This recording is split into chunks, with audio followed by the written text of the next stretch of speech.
Construída no final do século XX, entre 1994 e 1997, a Igreja de Santa Maria de Marcanaveses é uma das obras mais famosas da arquitetura contemporânea portuguesa, pelo menos quando falamos de arquitetura religiosa. Concebida por aquele que é o mais conhecido e premiado arquiteto português, Álvaro Siza Vieira, a Igreja de Santa Maria caracteriza-se pelas suas linhas geométricas simples, depuradas. Aliás, esta ausência de decoração é não só visível no exterior, mas também no interior. A espiritualidade é obtida por Siza não só através dos seus fabulosos jogos de luz, mas também por uma enorme, extensa janela que se rasga ao longo de toda uma das laterais do templo e que se volta para as montanhas e para o ambiente natural nas proximidades da igreja. É, com efeito, uma obra paradigmática da arquitetura contemporânea portuguesa. Mas há já 900 anos, este território de Marcanaveses havia sido também palco de uma outra marcante arquitetura. E este território teve também, nessa época, um certo protagonismo. Estamos a falar do românico.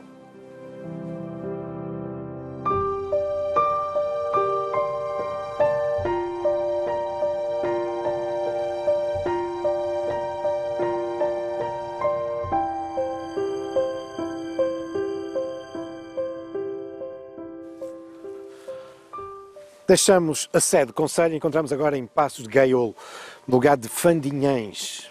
E aqui encontramos a Capela de Nossa Senhora da Liberação, uma marca importante do românico.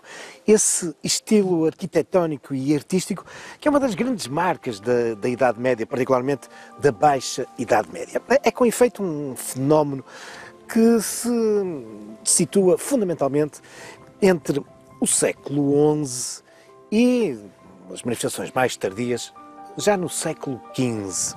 Podemos fazer recuar um pouquinho à segunda metade do século X, as origens do românico. E elas encontram-se na zona da Borgonha, do Languedoc, no sudoeste de França, e muito rapidamente entrando depois pelos reinos peninsulares de Navarra e Castela. Mas a origem do românico e a sua difusão anda muito associada a uma ordem religiosa, a ordem de Cluny, que se vai tornar numa importantíssima e poderosa ordem religiosa a partir da segunda metade do século X. É em torno da ordem de Cluny que vemos surgir então as principais características da forma de construção do românico. E se pensarmos que esta ordem vai influenciar imenso o Ocidente medieval, num curto espaço de tempo serão mais de 1000 os mosteiros que vão seguir as suas regras, percebemos então da importância que esta ordem de Cluny teve na difusão do românico. Por outro lado, temos também que perceber que o românico surge num momento muito importante na história da Igreja.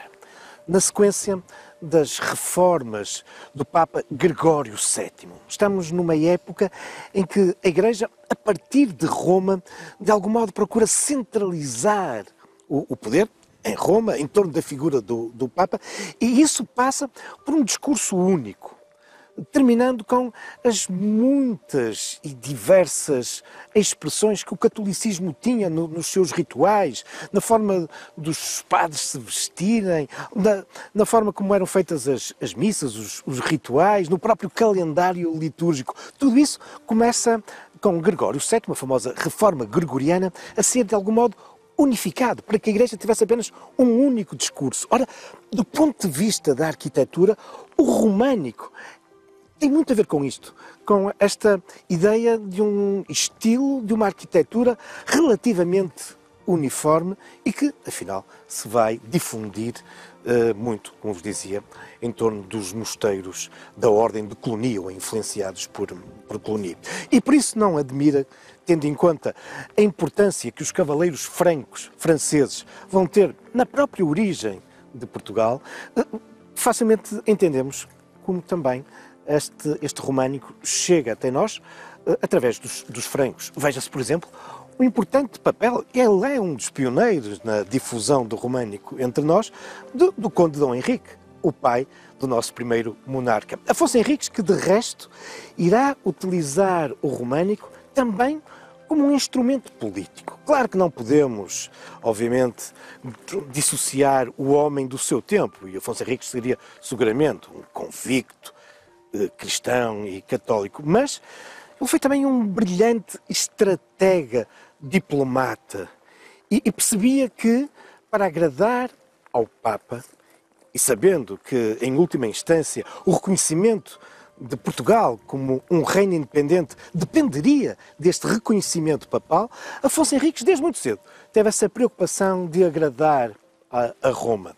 E por isso o seu envolvimento e amizade com importantes figuras da Igreja, por exemplo, desde logo com o seu grande amigo Teotónio, o primeiro santo português, Santo Teotónio, um homem que tinha um enorme prestígio na Europa medieval, mas também essa preocupação de Afonso Henriques em disseminar um pouco por todo o território do então Condado portucalense essa marca que agora se pretendia unificar o discurso arquitetónico da Igreja, o românico. E por isso o empenhamento que Afonso Henriques vai ter na construção de grandes catedrais românicas e também de como os seus homens, ao longo do Entre-Douro e Minho, vão também espalhando o românico.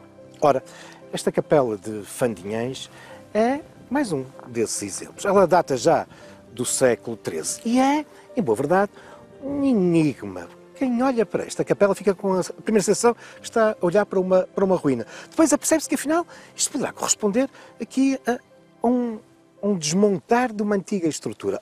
Algo que, de facto, foi comprovado por escavações arqueológicas recentes, realizadas em 2016, e que, claramente, deixaram perceber que, com efeito, aquele primeiro corpo inicial, que corresponderia à Capela Mor, existia, ou foi construído posteriormente, uma ampliação que, curiosamente, em época posterior, provavelmente no século XIX, foi desmontada, fazendo com que a igreja tenha este curioso aspecto. Mas vale a pena lá irmos ao interior.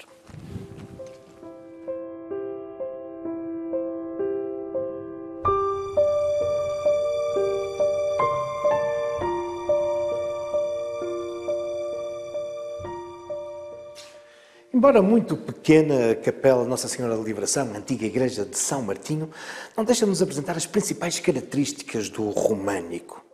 Construções que apresentavam paredes espessas. Era a forma que os mestres construtores encontravam para suportar o peso destas, para a época, grandes construções, grandes edifícios. Não nos podemos esquecer que muito do saber da engenharia e da arquitetura de épocas anteriores, nomeadamente da época romana, se tinham perdido. E por isso, estas paredes espessas. Por isso também, serem construções que não nos apresentavam grandes aberturas. Por exemplo, a iluminação, apenas pequenas frestazinhas que permitiam a entrada de alguma da luz. E por isso, se dizer também que o românico era, ou as igrejas românicas, eram como que igrejas fortalezas, funcionando como o último reduto, muitas vezes para as comunidades, como um local de refúgio, seguramente como um último reduto espiritual. Outra das características do românico são os seus arcos de volta perfeita, enfim, de alguma forma imitando os arcos da época romana, como aqui podemos também observar. E do ponto de vista decorativo, muitas vezes nos aparecem no exterior, também no interior, nomeadamente nos capitéis, motivos geométricos, motivos vegetalistas e também figurado. Aqui, por exemplo, nesta capela, no exterior, temos uma curiosa representação de um exibicionista, uma figura masculina que vai segurando nos seus órgãos genitais.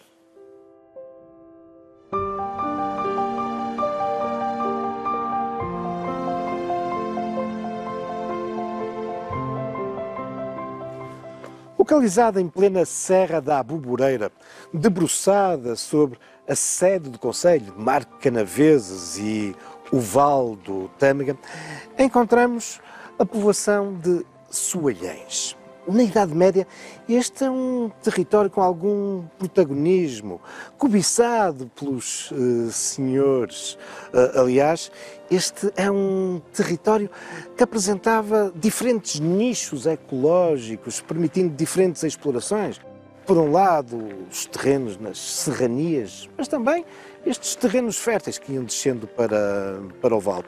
Um vasto território que fez com que os senhores acabassem mesmo por utilizar a própria designação de Soalhães. Caso, por exemplo, de João Martins, Dom João Martins Soalhães, que foi Bispo de Lisboa e Arcebispo de Braga. Bom, mas, apesar de toda esta importância medieval de Soalhães, a sua igreja, a igreja de São Martinho de Soalhães, apresenta-nos hoje escassos vestígios românicos. No entanto, eles são evidentes, nomeadamente na fachada da igreja, um templo que remonta ao século XIV e por isso é um românico já algo tardio. E isso é muito evidente no seu portal de entrada. Porque se é verdade que nos apresenta características tradicionais do românico, como é o caso das colunas e dos capitéis, contudo, há aqui uma ausência muito sugestiva. A ausência do tímpano. O tímpano é aquela grande pedra central que ficava debaixo do arco e por cima da porta, onde muitas vezes havia até um grande investimento iconográfico, artístico. Pois bem, como podem ver, aqui na igreja de Soalhães, debaixo do arco e por cima da porta, não temos nada. Não existe um tímpano. Ora, esta é uma característica que nós depois encontraremos de uma forma dominante no estilo arquitetónico e artístico que segue o gótico. E por isso, esta igreja de Soalhães vai-nos como que anunciando já o estilo gótico. Uma igreja que foi também, ao longo dos séculos, objeto de muitas intervenções. Aliás, essa é uma das principais características do nosso românico. Monumentos puros, praticamente não tocados por épocas posteriores, são muito raros. Aqui, no caso de Soalhães, por exemplo, sofreu profundas transformações no século XVIII, na época do esplendor do Barroco. Não é caso único. Encontramos também outros belíssimos monumentos românicos no concelho de Marco de Canaveses que foram profundamente alterados no Barroco. Caso, por exemplo, da igreja do antigo mosteiro de Vila Boa do Bispo. Monumento notável, ainda hoje com muitas marcas medievais, mas onde, de facto, domina essa estética barroca. Mas, por falar em mosteiros, vamos conhecer um outro caso interessante.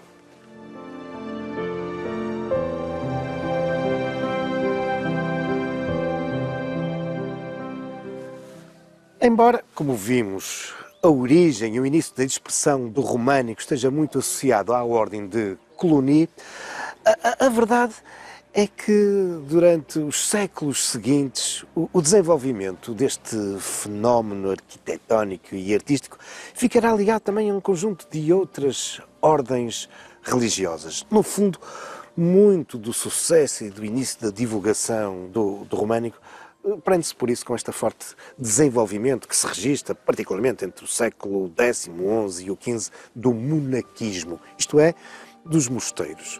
Do desenvolvimento das ordens religiosas que agrupam homens e mulheres que querem viver em comunidade, seguindo um conjunto de regras e, tanto quanto possível, afastados do resto do mundo.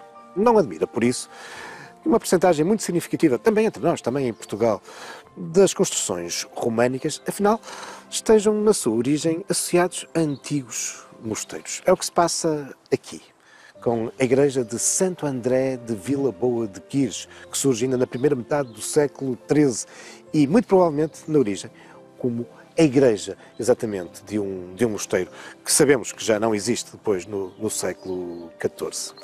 É uma igreja que sofreu também muitas intervenções ao longo dos séculos, particularmente no século XIX, de que resulta muito do ambiente no seu interior neoclássico. Mas aqui, no exterior, domina uma fachada românica, aquela que é uma das mais imponentes fachadas desse estilo, no Baixo Tâmega.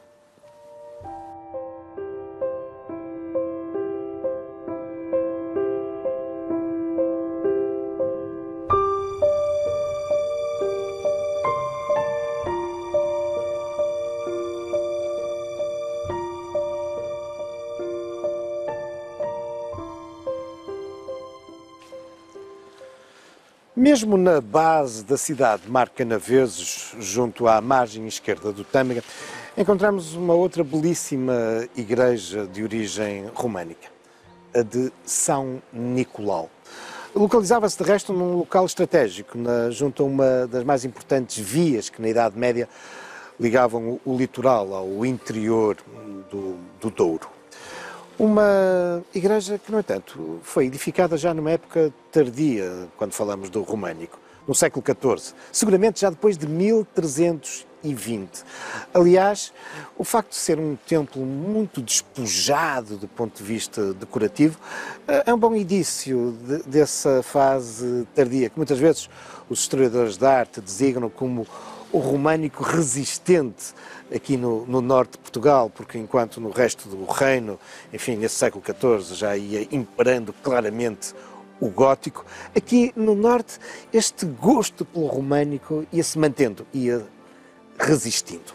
Certo, é que estamos perante uma igreja interessantíssima e que faz parte da Rota do Românico, um dos mais notáveis projetos, programas em torno da valorização e da divulgação do património português que temos conhecido nos últimos anos. Aliás, a Rota do Românico vem colecionando prémios nacionais e internacionais. Um bom exemplo de como se pode valorizar, divulgar, vivenciar o património entre nós.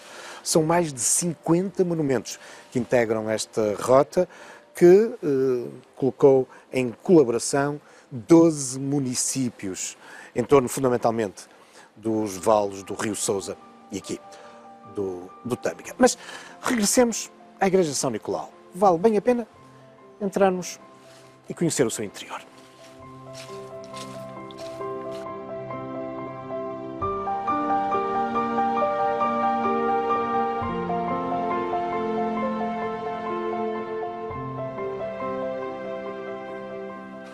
O aspecto tardio aqui da Igreja de São Nicolau é também evidenciado pelo seu pórtico de entrada, o arco quebrado, enfim, uma estética que depois será, obviamente, dominante no estilo arquitetónico e artístico que segue o gótico. Esta é também uma igreja que, à semelhança das que visitamos anteriormente, ao longo dos séculos foi sofrendo alterações. Caso, por exemplo, da abertura de algumas janelas, provavelmente aproveitando algumas das antigas frestas românicas e que foram claramente alargadas, já em época moderna. É também, já desse tempo, claramente renascentista, o arco cruzeiro que divide a nave da igreja da sua Capela-Mor. E, por falar em Capela-Mor, aí são também evidentes as marcas, já do século XVIII, do exuberante barroco com a sua talha dourada. Mas no interior da nave da igreja é de facto ainda, apesar de tudo isso, o ambiente românico que domina. Nos seus arcos de volta perfeita, nas suas paredes graníticas espessas. Mas importa também aqui explicar que muita da imagem que nós hoje temos do românico, nomeadamente estas paredes nuas, despidas, algo frias, afinal, não correspondem ao ambiente original. De facto, muito por culpa de intervenções na primeira metade do século XX que procuraram devolver a estas igrejas o seu suposto aspecto original, muitas das nossas igrejas românicas hoje apresentam este ambiente frio, despido, quando, na sua origem, estas paredes se apresentavam rebocadas, não raras vezes pintadas. Possuíam também, muitas vezes, extensas tapeçarias. Era um mundo de conforto e de cor que, afinal, recebia os devotos no interior das igrejas românicas. E pinturas, sim, não raras vezes a fresco. E é exatamente isso que nós também podemos aqui constatar nesta igreja de São Nicolau, em Marco de Canaveses. Inúmeros vestígios de frescos datados dos finais da Idade Média e já da Idade Moderna. Aliás, ao longo destes últimos anos, essa tem sido também uma prática importante que vem sendo desenvolvida pela Rota do Românico. nos seus trabalhos de restauro e conservação, têm muitas vezes colocado à vista, redescoberto muitos destes antigos frescos que afinal dominavam estas igrejas românicas na sua origem.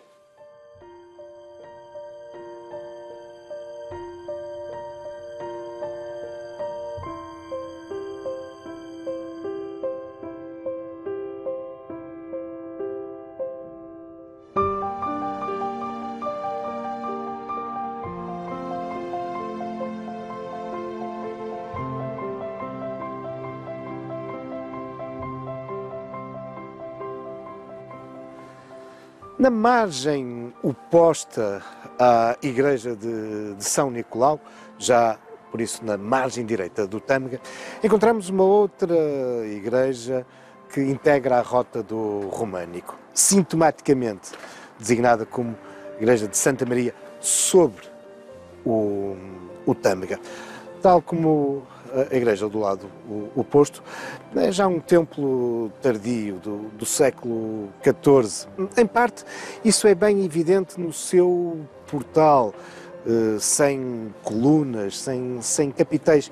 O único pormenor que aqui se destaca são aquelas duas pequenas mísulas que suportariam uma estrutura avançada, um pequeno alpendre. Estamos aqui num lugar que teria uma grande importância estratégica no cruzar deste grande rio. Um espaço que, por isso, desde épocas antigas, sentiria a necessidade de ser sacralizado. Aliás, embora a igreja date, como vos dizia, provavelmente do século XIV, ela foi construída sobre um lugar onde já existia um templo anterior de evocação a São Pedro. Mas o que é interessante é que estas duas igrejas estavam também associadas aqui a uma histórica ponte. E porque falamos de ponte, importa dizer que o românico, embora muito associado às igrejas, aos mosteiros, aos castelos, não se esgota por aí. Há todo um outro conjunto de estruturas arquitetónicas que estão também associadas ao românico. É o caso, efetivamente, de pontes. E aqui, no concelho de Marco de Canaveses, vale a pena visitar a Ponte do Arco, um notável monumento viário, uma ponte medieval, também ela associada à arquitetura românica.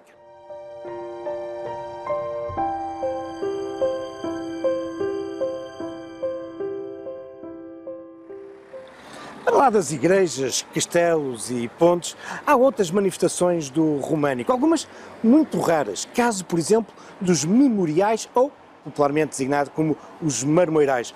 Os que se conhecem são única e exclusivamente localizados em Portugal e alguns deles aqui, no território da Rota do Românico, como este de Alpendurada, em Marco de Canaveses. Tratava-se de monumentos verdadeiramente excepcionais, monumentos funerários que, ao contrário da generalidade dos outros que se localizavam em necrópolis, em cemitérios junto de igrejas e capelas, estes eram erguidos em sítios ermos, quando muito junto de estradas, algumas delas bem concorridas, como esta onde hoje nos encontramos. O inumado via a sua sepultura monumentalizada com um grande arco de pedra com motivos decorativos. Aqui, na Rota do Românico, os memoriais que se conhecem estão associados a uma curiosa lenda que diz que eles marcam os lugares por onde passou o cortejo fúnebre com o corpo da Rainha Santa Mafalda, que, falecida em Rio Tinto, foi transportada para Arouca. Enfim, lendas com que se faz também o caminho do Românico. Mas isso são outros factos, seguramente outras lendas, futuros caminhos da história.